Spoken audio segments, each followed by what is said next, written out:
ዛሬ የምናየው ቃል የሚገኘው ኤፌሶን ምዕራፍ 1 3 ቁጥሮችን ነው ከ15 እስከ 17 ኤፌሶን ምዕራፍ 1 ከ15 እስከ 17 ያለውን እንመለከታለን። በጌታ ስም አነባዋለሁ። እንደዚህ ይላል። ስለዚህ እኔ ደግሞ በእናንተ ዘንድ ስለሚሆነው በጌታ በኢየሱስ ስለማመን ለቅዱሳን ሁሉ ስለሚሆን መውደድ ሰምቼ ስለናንተ እያመሰገንኩ ስጸልይ ስለናንተ ማሰብን አልተውም። የክብር አባት የጌታችን የኢየሱስ ክርስቶስ አምላክ እርሱም በማወቅ የጥበብና የመገለጥ መንፈስ እንዲሰጣችሁ እለምናለሁ ይላል። ይሄ በቀደመው ትርጉም ነው። በአዲሱ ትርጉም አነባዋለሁ። እንዲህ ይላል። ስለዚህ በጌታ ኢየሱስ ስላላችሁ እምነት ለቅዱሳንም ሁሉ ስላላችሁ ፍቅር ከሰማሁበት ጊዜ አንስቶ በጸሎቴ እያስታወስኳችሁ ስለ እናንተ ምስጋና ማቅረብን አላቋረጥኩም። የክብር አባት የሆነው የጌታችን የኢየሱስ ክርስቶስ አምላክ ይበልጥ እንድታውቁት የጥበብን የመገለጥን መንፈስ እንዲሰጣችሁ ያለማቋረጥ እለምናለሁ ይላል። እንጸልይ። እግዚአብሔር አምላካችን ሆይ እናመሰግናለን። በኢየሱስም በጸሎታችን መካከል ስለነበርክ፣ ስለሰማህን፣ ስለተለመንከን አሁን ደግሞ ቃሉን ላከፈወሳቸው ተብሎ እንደተጻፈ ቃልህን እነሆ ትገልጥልን፣ ታስተምረን፣ ታንጸን እነሆ ጌታ ታበረታን ዘንድ እንዲሁም ደግሞ በኢየሱስ ክርስቶስ ስም በዚህ ሰዓት እነሆ ጌታ የሚያውከንን ሁሉ በኢየሱስ ስም ጸጥ ታደርገው ዘንድ ነፍሳችን መንፈሳችን ከአንተ ጋር ኮሚኒኬት እንዲያደርግ አንተን ስትናገር ማድመጥ እንድንችል በኢየሱስም ትረዳን ዘንድ ጸለይን። እኔም ባሪያ በፍጹም ግልጽነት መናገር እንድችል እርዳኝ። አሜን። አይኖች ሲበሩ። የዛሬው ርዕስ አይኖች ሲበሩ ወይም አይኖች ሲከፈቱ። የመጀመሪያ የምንመለከተው እዚህ ቦታ ላይ እንግዲህ ስለ ጳውሎስ ጸሎት ነው። ጳውሎስ የት ነበር የጸለየው? የት ሆኖ ነው ያመሰገነው? ፕሪዝን ኢፒስትል እንደሆነ እንዳትረሱ። የኤፌሶን መልእክት የእስር ቤት መልእክት ነው። ፕሪዝን ኢፒስትል ነው። ስለዚህ ጳውሎስ ምን ይላል? ስለዚህ እኔ ደግሞ በእናንተ ዘንድ ስለሚሆነው በጌታ በኢየሱስ ስለማመንና ለቅዱሳን ሁሉ ስለሚሆን መውደድ ሰምቼ። ሁለት ነገርን ሰምቷል ጳውሎስ። አንደኛ የኤፌሶን ቅዱሳን በጌታ በኢየሱስ ክርስቶስ ማመንን እሱ ነው የሰበካቸው 2 ዓመት ከምናምን ወደ 3 ዓመት። ግን አሁን እሱ እስር ቤት ሆኖም እነሱ በእምነታቸው በርትተው እሱን ሰምቷል በእስር ቤት ሆኖ። ሌላው ደግሞ በኢየሱስ ስለማመን ስለ ቅዱሳን ሁሉ ስለሚሆን መውደድ ፍቅራቸውን ደግሞ ሰምቶ ስለናንተ እያመሰገንኩ ስጸልይ ይላል። እያመሰገነ ነው። ስለናንተ ማሳሰብ አልተውም። እግዚአብሔርን ስለናንተ ማሳሰብ አልተውም። የክብር አባት የጌታችን የኢየሱስ ክርስቶስ አምላክ እርሱም በማወቅ የጥበብና የመገለጥ መንፈስ እንዲሰጣችሁ እለምናለሁ ይላል። የመጀመሪያ የምናየው እንግዲህ አይኖች ሲበሩ በሚለው ርዕስ ውስጥ የጳውሎስ ምስጋና እንመለከታለን። ጳውሎስ እዚህ ጋር ስለምንድን ነው የሚያመሰግነው? ስለ ሁለት ነገር ነው። ስለዚህ በጌታ ኢየሱስ ስላላችሁ እምነት ከሰማሁበት ጊዜ አንስቶ በጸሎቴ እያስታወስኳችሁ ስለናንተ ምስጋና ማቅረብ አላቋርጥም ይላል ጳውሎስ። ታውቃላችሁ የሚያመሰግነው ስለ ዳኑት ጌታ በኢየሱስ ክርስቶስ እምነት ስላላቸው ሰዎች ነው የሚያመሰግነው። ስንቶቻችን ይሄ ልምምድ አለ? ከኔ ጀምሮ በጌታ በኢየሱስ ክርስቶስ እምነት ስላላቸው ሰዎች ታመሰግናላችሁ? አይደለም እኮ በአዲስ ክርስቲያን እንኳን መዳን ዛሬ ማመስገን ጠፍቷል። ጳውሎስ ይሄ ለጸኑት፣ ትላንት ላገለገላቸው፣ በጌታ በኢየሱስ ክርስቶስ ስላመኑት ስላላቸው እምነት። ዛሬ እኮ ብዙ ሰዎች ብዙ ነገር ያምናሉ፣ ግን አንድ ሰው በጌታ በኢየሱስ ክርስቶስ ስላለው እምነት ምን ያህል እኛ እናመሰግናለን። ይሄ ጳውሎስ በእስር ቤት ሆኖ ነው የሚያመሰግነው። እስር ቤት ውስጥ ሆኖ በጌታ በኢየሱስ ክርስቶስ ስላላቸው እምነት ያመሰግናል።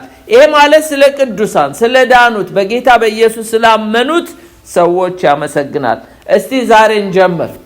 ጌታ ሆይ ከሌን ስላዳንከው ከሊትን ስላዳንካት ብቻ አይደለም፣ በጌታ በኢየሱስ ክርስቶስ በማመን በመጽናት ውስጥ ማመስገን ይሁንልን፣ ይብዛልን።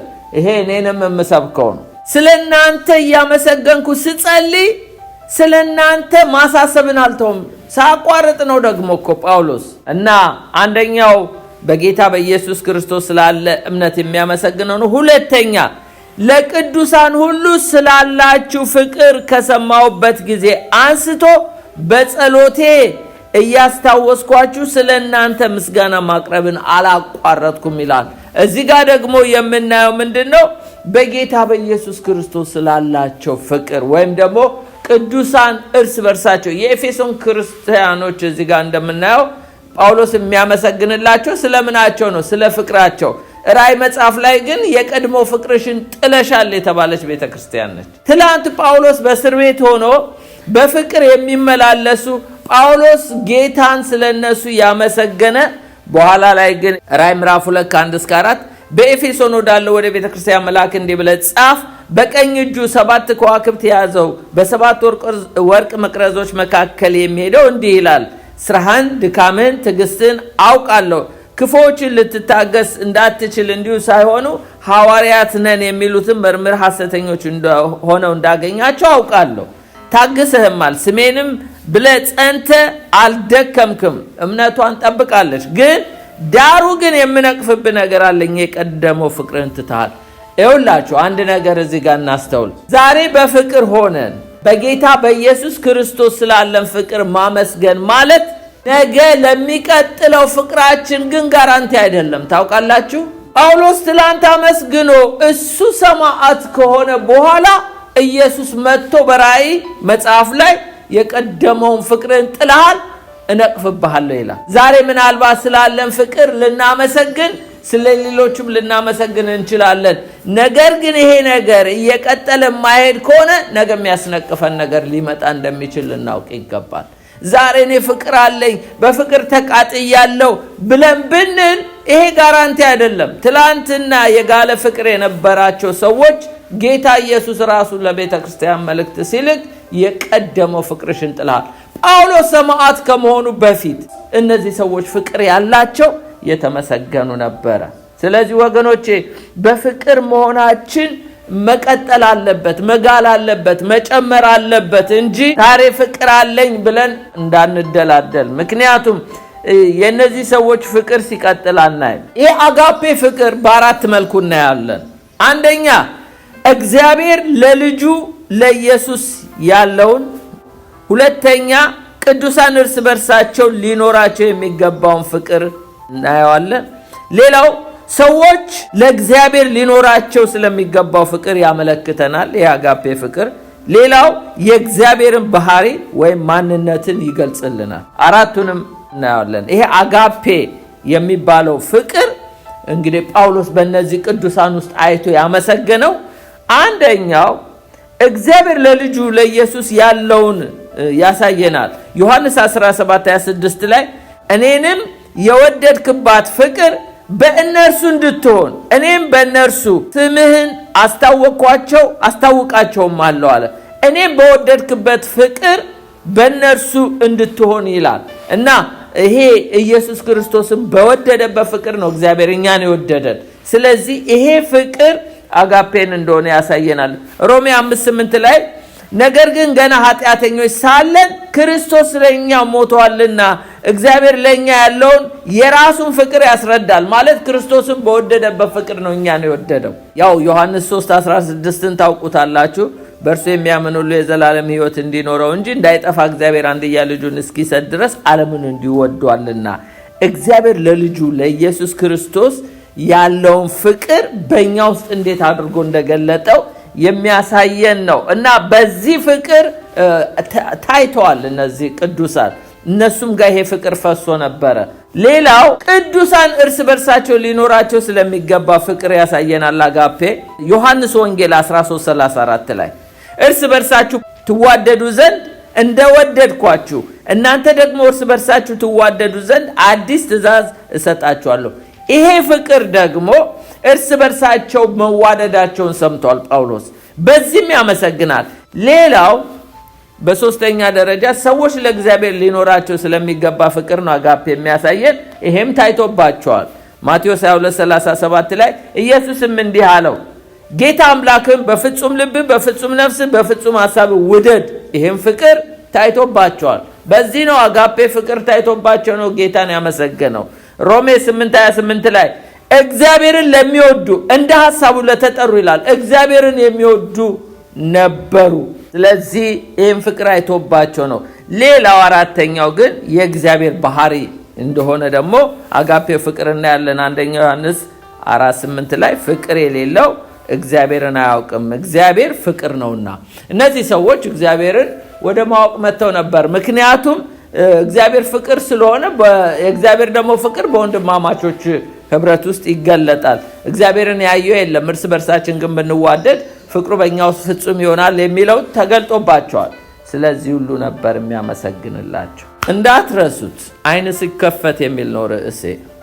የጳውሎስ የጸሎት ርዕስ ታዲያ ምንድን ነው? አሁን ምስጋናውን አየን። የጸሎት ርዕስ የክብር አባት የሆነው የጌታችን የኢየሱስ ክርስቶስ አምላክ ይበልጥ እንድታውቁት ያለማቋረጥ እለምናለሁ ይላል በአዲሱ ትርጉም ብትመለከቱት። ለምንድን ነው ግን የክብር አባት የሆነው የጌታችን የኢየሱስ ክርስቶስን አምላክ ይበልጥ እንድታውቁት?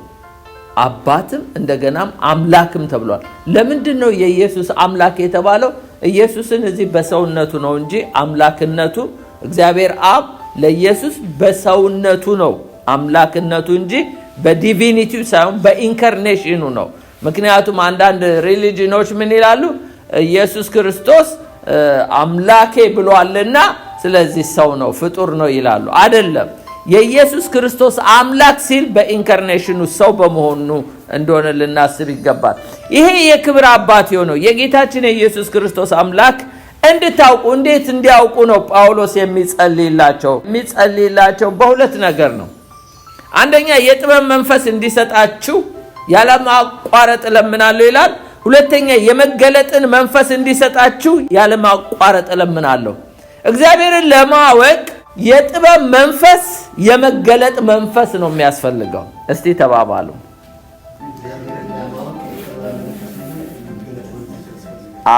እርሱን ለማወቅ አንደኛውና ዋነኛው መንገድ እንግዲህ ጸሎት። ይሄ መንፈስ ከሆነ መንፈስ የሚሰራው ደግሞ በጸሎት ውስጥ ነው። ለዚህ ነው ጳውሎስ የሚጸልይላቸው የጥበብና የመገለጥ መንፈስ እንዲያገኙ ነው የሚጸልይላቸው። እግዚአብሔርን በፍልስፍና በምርምር አይታወቅም። የእግዚአብሔር ቃል ምን ይላል? በአንደኛ ቆሮንቶስ 19-21 እንደዚህ ይላል፣ የጥበበኞችን ጥበብ አጠፋለሁ የአስተዋዮችንም ማስተዋል እጥላለሁ ተብሎ ተጽፏልና ጥበበኛ የት አለ? ጸሐፊስ የት አለ? የዚህች ዓለም መርማሪስ የት አለ? እግዚአብሔር የዚህችን ዓለም ጥበብ ሞኝ እንዲሆን አላደረገም። ለምንድን ነው እግዚአብሔር ሞኝ እንዲሆን ያደረገው? በእግዚአብሔር ጥበብ ምክንያት ዓለም እግዚአብሔርን በጥበቧ ስላላወቀች ነው። ዓለም እግዚአብሔርን በጥበቧ ስላላወቀች ነው። በስብከት ሞኝነት የሚያምኑትን ሊያድን እግዚአብሔር በጎ ፈቃድ ሆኗል። እግዚአብሔር በፍልስፍና በጥናት አይታወቅም። እግዚአብሔርን በጸሎት ከእግዚአብሔር ጋር ኢንቲሜሲ ህብረት በመፍጠር ብቻ ነው። በተረፈ እግዚአብሔርን ተፈላስፌ ተመራምሬ አውቃለሁ ብትሉት አይታወቅም። በእንደዛ አይታወቅም። ምንድን ነው? በእግዚአብሔር ፊት ሃምብል ሆኖ በእግዚአብሔር ፊት ትሁት ሆኖ በእግዚአብሔር ፊት ራስን አዋርዶ በመጸለይ ከመንፈስ ቅዱስ ጋር ህብረት ስንፈጥር የጥበብና የመገለጥ መንፈስ ሲመጣ መንፈሳዊ አይናችንን መክፈት ሲጀምር እግዚአብሔር ማን እንደሆነ እየገባን ይመጣል። ይሄ ነገር ለፍጥረታዊ ሰው ሞኝነት ነው። ለምን ቢባል ፍጥረታዊ ሰው መንፈሳዊ ነገር ስለማይገባው ነው። ለኤፌሶን ቅዱሳን ግን እጸልይላቸዋለሁ የሚላቸው ለምንድን ነው? መንፈሳዊ ስለሆኑ ዳግም ስለተወለዱ ከእግዚአብሔር ጋር ህብረት ቢያደርጉ እግዚአብሔር መንፈሳዊ ናቸውን ከፍቶ እግዚአብሔር እንዲያውቁ ነው። የጥበብ መንፈስ እንዲሰጣችሁ ያለማቋረጥ እለምናለሁ። የመገለጥ መንፈስ እንዲሰጣችሁ ያለማቋረጥ ድነዋል እኮ ግን እግዚአብሔር እንድታውቁት። የትኛውን እግዚአብሔር? ይሄ የክብር አባት የሆነው የጌታችን የኢየሱስ ክርስቶስ አምላክ የሆነውን እንድታውቁ ይላል። የጥበብ መንፈስና የመገለጥ መንፈስ ያገኘ ልቦና አይኑ ይከፈትለታል። እግዚአብሔር አይናችንን አሁንም ይክፈተው። ቃሉ ጋር ብንመጣ እግዚአብሔር አይኖቻችንን ሊከፍት ይገባል። ከህጉ ታምራት እንድናይ ብንበረከክም እግዚአብሔር ሆይ እንዳውቅህ እርዳኝ እያልን ልንጸልይ ይገባል። ምክንያቱስ እግዚአብሔር የጥበብና የመገለጥ መንፈስን ሲሰጠን እግዚአብሔር ማን እንደሆነ መንፈስ ቅዱስ እንድንረዳው ያደርገናል። አለበለዚያ አናውቀውም። እግዚአብሔር ትልቅ ነው፣ አናውቀውም። ስለዚህ በመገለጥ ነው፣ በጥበብ መንፈስ ነው። ይሄ ጥበብ በምርምር አይገኝም፣ በትምህርትም አይገኝም፣ በፍልስፍናም አይገኝም። ለዚህ ነው አንደኛ ዮሐንስ 5:20 ላይ የእግዚአብሔር ልጅ እንደመጣ እውነተኛ የሆነው እናውቅ ዘንድ ልቦና እንደሰጠ እናውቃለን። እንዴት ተሰጣቸው? እግዚአብሔር እኮ የጥበብ መንፈስ ይሄ መገለጥ መንፈስ ሲሰጠን ነው እኮ ልቦና አገኘን የምንለው። እና እውነተኛ የሆነውን በእርሱ አለን፣ እርሱም ልጁ ኢየሱስ ክርስቶስ ነው።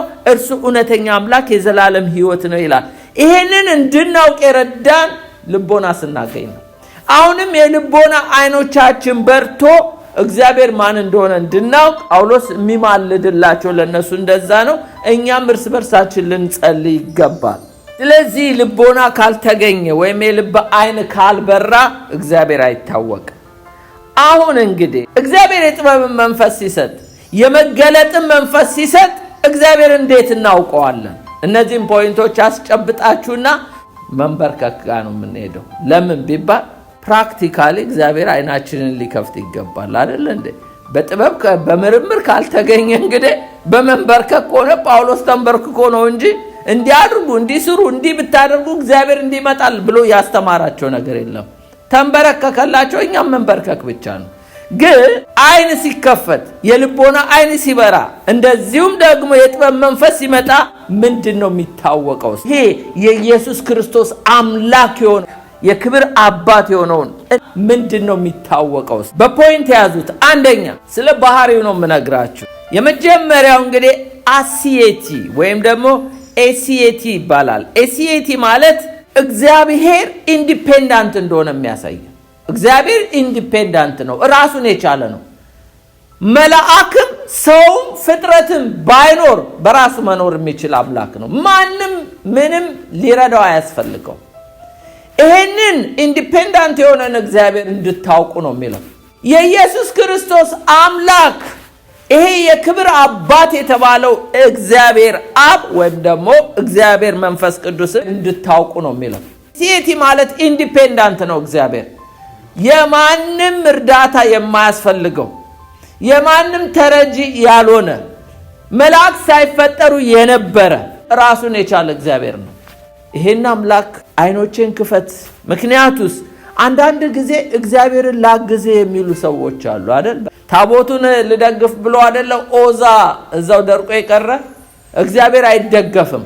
እግዚአብሔርን አንደግፈውም። እግዚአብሔር ራሱን የቻለ ነው። እና ስለዚህ ኤሲኤቲ ማለት በሐዋርያት ሥራ ምዕራፍ 17:25 ላይ እንዲህ ይላል፣ እርሱ ሕይወትና እስትንፋስን ሁሉ ለሁሉ ይሰጣልና አንዳች እንደሚጎድለው በሰው እጅ አይገለገል። እግዚአብሔር ምንም አይጎድለውም እያለን ነው። ጳውሎስ ለግሪክ ፈላስፎች ነው የሚሰብካቸው በአቴንስ። እሱ ሕይወትና እስትንፋስን ሁሉ ሕይወትን እስትንፋስን እንግዲህ ለመላእክም ይሁን ለሰውም ከሰጠ እኛንን እንጂ ዲፔንደንት፣ እግዚአብሔር ግን ኢንዲፔንደንት ነው። እና ስለዚህ ሁሉ ለሁሉ ይሰጣል፣ አንዳች እንደሚጎለው በሰው እጅ አይገለገልም። እግዚአብሔር እባካችሁ እርዱኝ ደግፉኝ የሚል አምላክ አይደለም የኛ አምላክ እያለ ነው። አሜን። ይሄ እንግዲህ ሰልፍ ኤግዚስተንስ ማለት በራሱ ለመገኘቱ ራሱ ምክንያት እንደሆነ፣ ሌላው ሰልፍ ሰፊሸንት እንደሆነ የሚያሳየን ነው። ሁለተኛው እግዚአብሔር ኢተርናል ነው። ኢተርናል ማለት ሂዝ ኤግዚስተንስ ቢዮንድ ታይም ማለት ነው።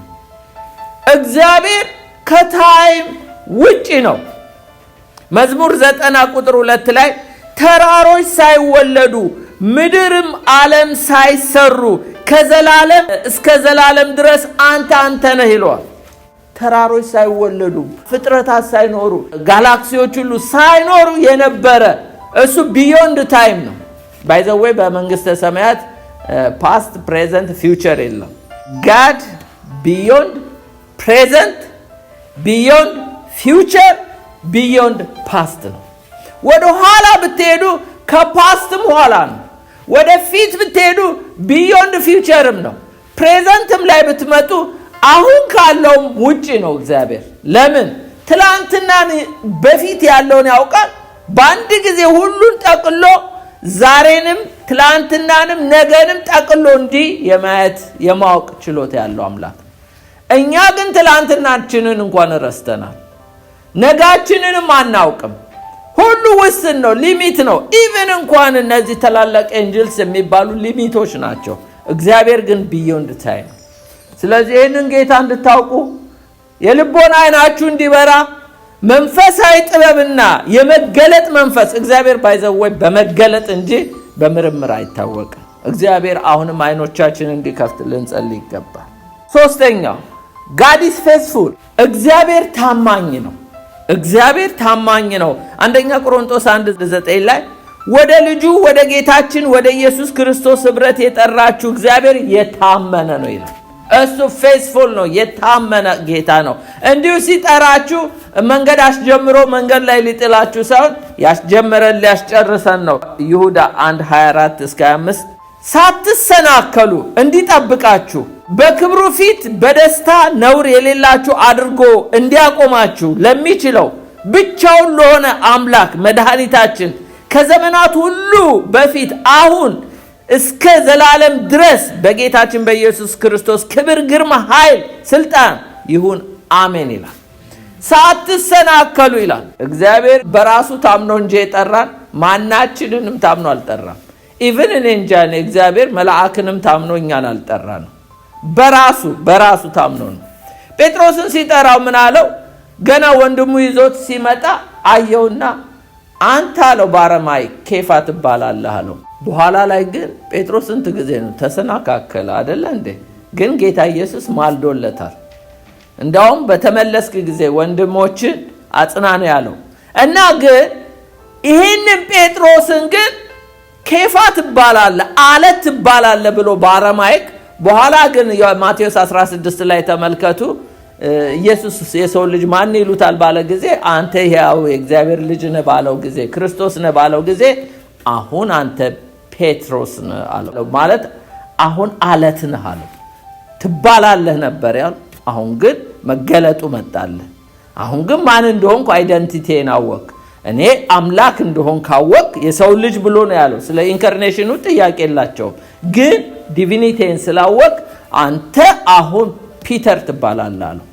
ታውቃላችሁ እንዴ የተባለውን ሰው ግን አንድ ቀን ኢየሱስ ክርስቶስ ወደ አብ ሲጸልይ ከሰጠኸኝ አንድም አልጎደለም አለ።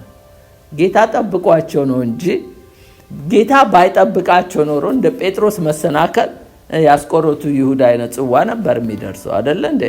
ግን ጌታ ማልዶለታል ከተጻፈው በቀር ያስቆሮቱ ይሁዳ። ስለዚህ ምን ልላችሁ ነው?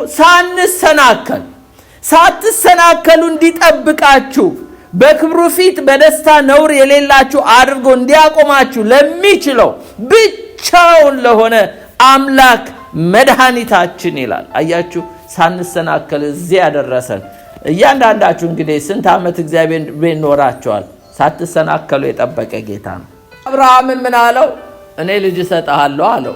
ልጅ እሰጥሃለሁ ሲለው ጊዜ ኤሌዘር ይወርሰኛል የደማስቆ ሰው እያለ ሲል ኖ እና ወደ ሜዳ ውጣ አለው። አሸዋ አሳየው፣ እንደገና ሰማይ ከዋክብት አሳየው። በኋላ እግዚአብሔር ዘርህ እንደዚህ ያበዛለሁ ሲለው አመነ ይላል። ጽድቅ ሆኖ ተቆጠረለት ይላል። ወዲያው እግዚአብሔር ዝቅ አለና ሌላ ነገር ተናገረው። የተናገረው ላንብብላችሁ። ዘጸአት 15:7 ላይ ይህች ምድር ትወርስ ዘንድ እንድሰጥ ከከለዳውያን ኡር ያወጣው እግዚአብሔር እኔ ነኝ አለው። አያችሁ። በኋላ ቁጥር 8 ላይ አቤቱ እግዚአብሔር ሆይ እንደ ወርሳት በምን አውቃለሁ ብሎ እግዚአብሔርን ጠየቀው። ምንድነው ኤቪደንስ? እዛኮ ዘርህን እንደ ምድር አሸዋ አደርጋለሁ ብሎ አመነ ይላል። ጽድቅ ሆኖ ተቆጠረለት ይላል። ዝቅ ብሎ እኮ ነው። እዛው ምዕራፍ ላይ ሄዳችሁ አንብቡት። ምን አለ? አቤቱ እግዚአብሔር ሆይ እንደ ወርሳት በምን አውቃለሁ አለ። ማወቅ ትፈልጋለህ አለው። እርሱም የ3 ዓመት ጊደር፣ የ3 ዓመት ፍየል፣ የ3 ዓመት በግ፣ ዋኖስ እነዚህን ሁሉ አቅርብ አለው። ያው ለሁለት ከፈለ በእነሱ ስርዓት። ይሄ እንግዲህ ማለት እኔ ቃል ኪዳኔን ባልጠብቅ እንደነዚህ ልከፈል ማለት ነው። እንደነዚህ እንስሶች እንደነዚህ መስዋዕቱ ላይ እንደተከፈሉት ዋኖሱ አልተከፈለም። እዚህ ጋር ምን ይላል? የ3 ዓመት ጊደር፣ የ3 ዓመት ፍየል፣ የ3 ዓመት በግ፣ ዋኖስ፣ እርግብ ያዝልኝ አለው። እነዚህን ሁሉ ወሰደለት፣ በሁለትም ከፈላቸው። የተከፈሉትንም በየወገኑ ትይዩ አደረጋቸው። ወፎቹን ግን አልከፈለም ይላል። ፀሐይ በገባች ጊዜ በአብርሃም ከባድ እንቅልፍ መጣበት።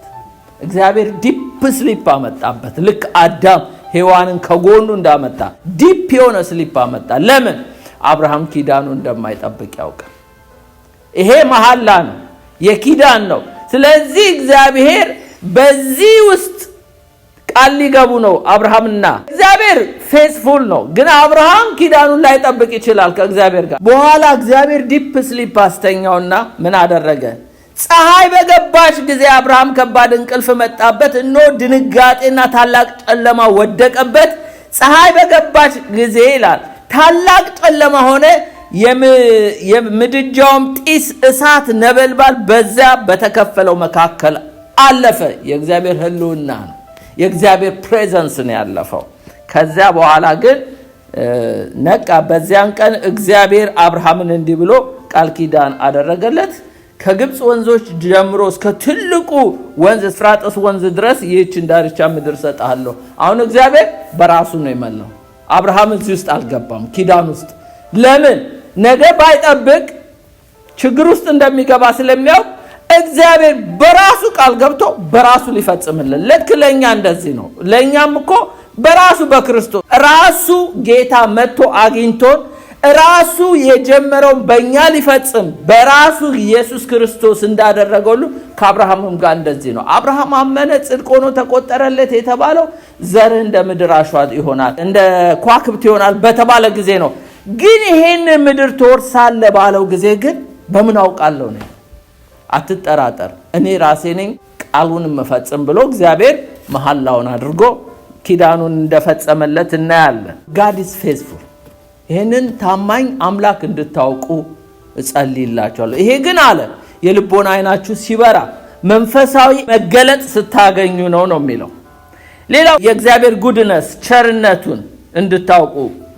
ምክንያቱም የእግዚአብሔር ማለት ቸር ነው። አንድ ጊዜ ኢየሱስን ቸር መምህር ወይ ሲሉ ለምን ቸር ትላለህ? ከአንዱ ከእግዚአብሔር በቀር ቸር የለም ማለት። መዝሙር ምዕራፍ 100 ቁጥር 5 ላይ እንዲህ ይላል፣ እግዚአብሔር ቸር ምህረቱ ለዘላለም እውነቱ ለልጅ ልጅ ነው ይላል። እግዚአብሔር ቸር ምህረቱ ለዘላለም እውነቱ ለልጅ ልጅ ነው ይላል። እግዚአብሔር ቸር ነው ማለት የሱ ካይንድነስ፣ የሱ ፍቅር፣ የሱ ግሬስ፣ የሱ መርሲ ይሄ ሁሉ ቸርነት አድርጎልን እንዳዳነን ሁሉ እግዚአብሔር ይሄንን የተደረገላችሁም በእግዚአብሔር ቸርነት እንድታውቁ መንፈሳዊ አይናችሁ እንዲበራ ጸልያለሁ ይላል። አምስተኛው God is gracious። gracious ማለት ሞገስ ያለው ሞገስ የጠገበ ነው። እግዚአብሔር እስቲ ሞገስ የጠገበ ነው ብላችሁ ታምናላችሁ? አዎ፣ እግዚአብሔር ጸጋ እኮ ስለሞላው ስለተትረፈረፈለት ነው ይሄ ሁሉ ሰው የሚድን እንጂ አንዳችንም የምንድን ሰዎች አልነበርንም። ምክንያቱም እግዚአብሔር እንዲሁ በጸጋው ከስራ ሳይሆን ያዳነን። ለምን? God is gracious። እዚህ ጋር ምን ይላል? ዘጸአት 34 ከ5 እስከ 6 እግዚአብሔርም በደመና ውስጥ ወረደ፣ በዚያም ከእርሱ ጋር ቆመ፣ በሙሴ ፊት የእግዚአብሔርንም ስም አወጀ። እግዚአብሔርም በፊቱ አልፎ ክብርን አሳየን ባለው ጊዜ ነው። እግዚአብሔር መሐሪ ሞገስ ያለው ታጋሽ ባለ ብዙ ቸርነት እና እውነት ይላል። ስለዚህ እግዚአብሔር ሞገስ ያለው ነው፣ በሞገስ የጠገበ ጌታ ነው። አሜን። ስለዚህ ይሄን ባለ ጸጋ በጸጋ ሪች የሆነውን ጌታ እንድታውቁ ጸልይላችኋለሁ። ምክንያቱም እንዲገለጥላችሁ ጳውሎስ እኮ የደረሰበትን እነዚህ ቅዱሳን እንዲደርሱ ነው። ያውም እኮ እሱ የደረሰበት ጋር እንዲደርሱ ነው እንጂ እኮ ጳውሎስ ራሱ ያልደረሰበት ብዙ ነገር አለ። ሌላው የእግዚአብሔር ቅድስናው እንድታውቁ ይሄ የመገለጥ መንፈስ በስድስተኛ ደረጃ የምናየው የቅድስና ደረጃውን ነው። ኢሳይያስ ላይ እንደምታውቁት 6:3 ላይ አንዱም ለአንዱ ቅዱስ ቅዱስ ቅዱስ እግዚአብሔር ቅዱስ ቅዱስ ቅዱስ የሰራዊት ጌታ እያሉ እልፍ አላፍ መላእክቶች የሚሰግዱለት ነው። ምድር ሁሉ ከክብሩ ተሞልታለች እያሉ ይጮሁ ነበር ይላል። ራእይም ላይ እንዲሁ ትመለከታላችሁ። ራእይ 4:8 ላይ አራቱ እንስሶች እያንዳንዳቸው 6 ክንፎች አሏቸው፣ በዙሪያቸውም በውስጣቸውም ዓይን ሞልቶባቸዋል። ቅዱስ ቅዱስ ቅዱስ የነበረ ያለ የሚመጣ ሁሉን የሚገዛ አምላክ እያሉ ቀንና ሌሊት አያርፉም ነበር ይላል። እግዚአብሔርን ቅድስና እንድታውቁ የመገለጥ መንፈስና የጥበብ መንፈስ እንዲሰጣችሁ እጸልያለሁ ይላል። ሌላው በሰባተኛ ደረጃ የምናየው ኤሚነንስ ማለት ምን ማለት ነው? እግዚአብሔር ለፍጥረት በጣም ቅርብ አምላክ ነው። እግዚአብሔር የቅርብ አምላክ ነው። ሐዋርያት ሥራ 17:28 ላይ ቅድም ባነበብኩት ላይ ምን ይላል? ከናንተ ከባለቅኔዎች አንዳንዶች ደግሞ እኛ ደግሞ ዘመዶቹ ነን ብለው እንደተናገሩ በእርሱ ሕያዋን ነን፣ እንንቀሳቀስማለን፣ እንኖርማለን። ማለት ምን ማለት ነው? እግዚአብሔር ነው የሚያንቀሳቅሰን።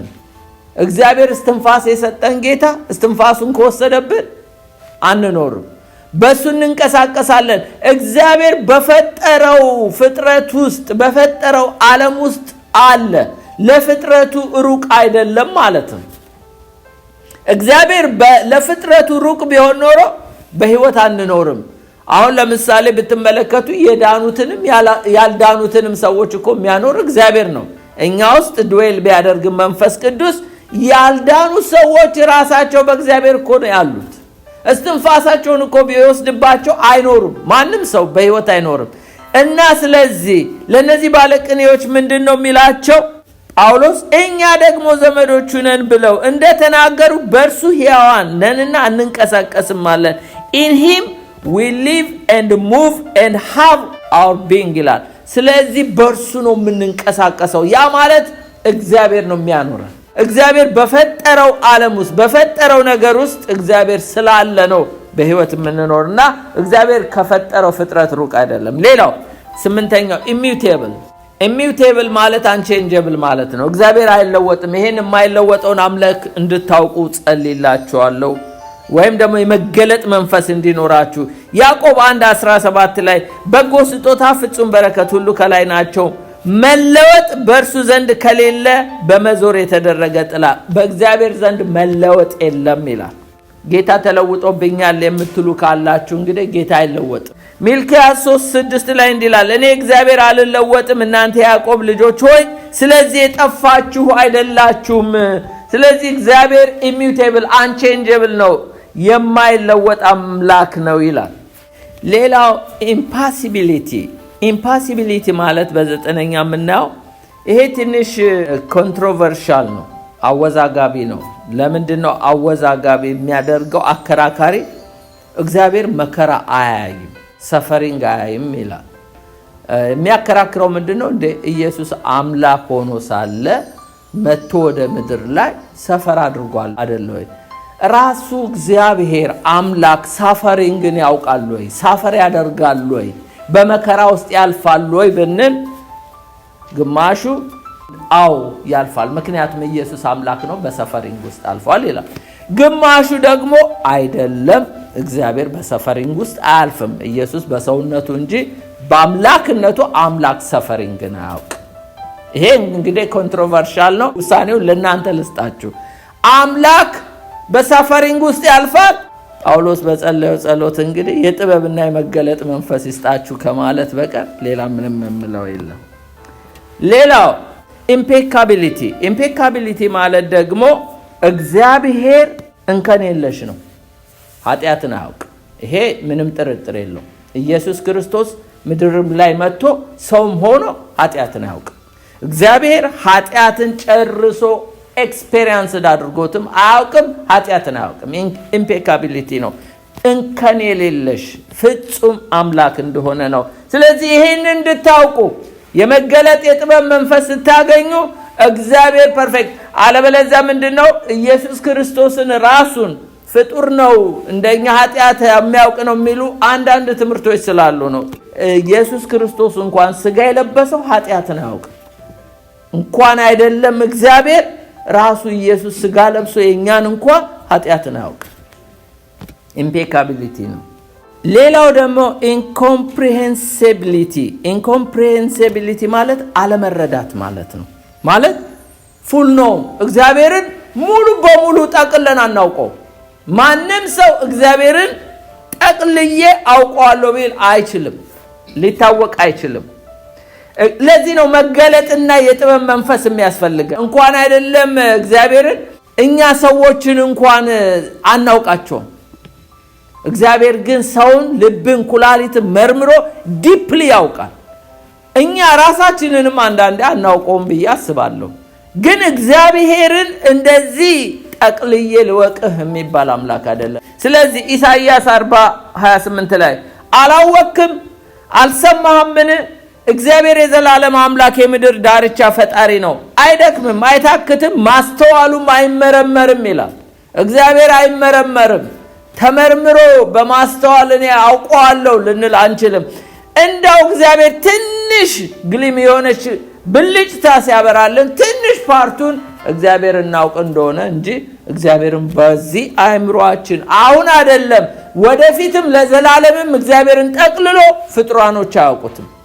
ሌላው ኢንኮርፖሪያሊቲ ማለት እግዚአብሔር አካል የለውም። ያው ኢየሱስ ክርስቶስ ሥጋ የለበሰው እኛን ለማዳን ነው እንጂ እግዚአብሔር መንፈስ ነው። እግዚአብሔር መንፈስ ነው።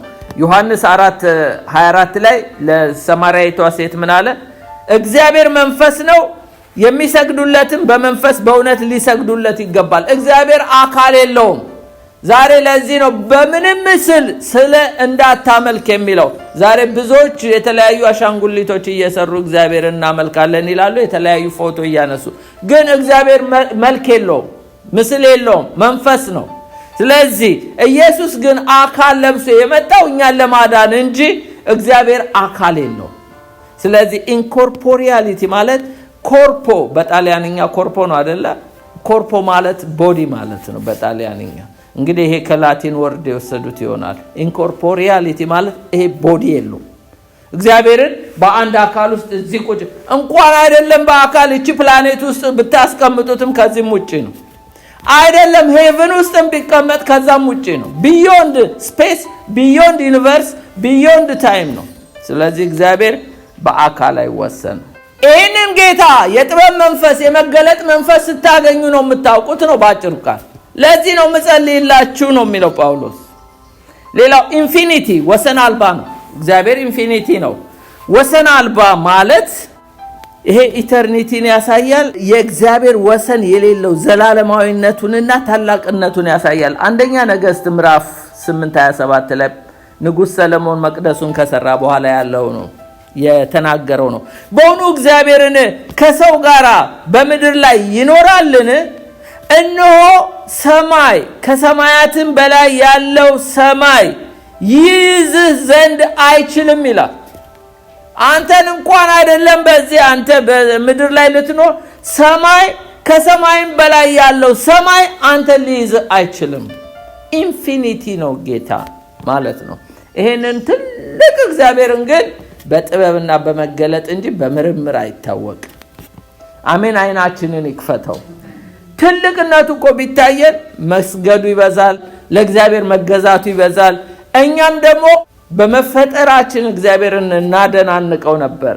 ሌላው እግዚአብሔር ጀለሲ ነው፣ ቀናተኛ አምላክ።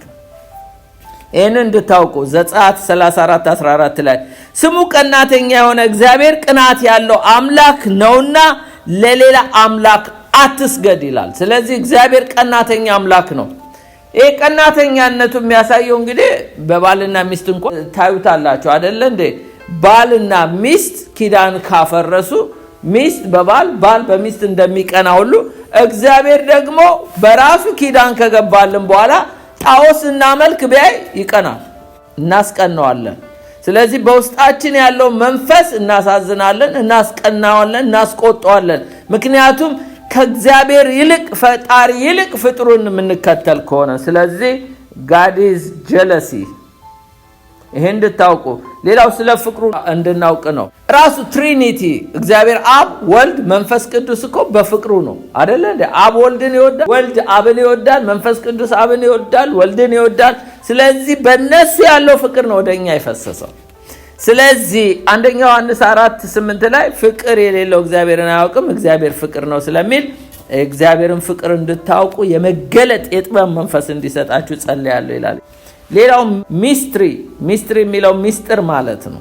ብዙ ነገረ መለኮት ሊቃውንት ሚስጥር የሚለውን እንግዲህ የእግዚአብሔርን ባህሪ ልዩ ምልክት አድርገው ያስቀምጡታል እና የተወሰነ ዕውቀት ብቻ ነው ለሰው ልጆች ስለ እግዚአብሔር እንድናውቅ የተሰጠ እንጂ እግዚአብሔርን ዲፕሊ እግዚአብሔርን እናውቀዋለን ብንል ሚስትሪ ነው ማለት ሚስጥር ነው። ተውት፣ ሩቅ አትሄዱ። ሥላሴ ራሱ ሚስትሪ ነው። እግዚአብሔርን ልወቀው ብትል አይምሮህን ውስጥ ታደርጋለህ፣ ልካደው ብትል ደግሞ ሕይወትህን ውስጥ ታደርጋለህ ነው የሚሉት። ስለዚህ እግዚአብሔር በጣም ሚስትሪ ነው።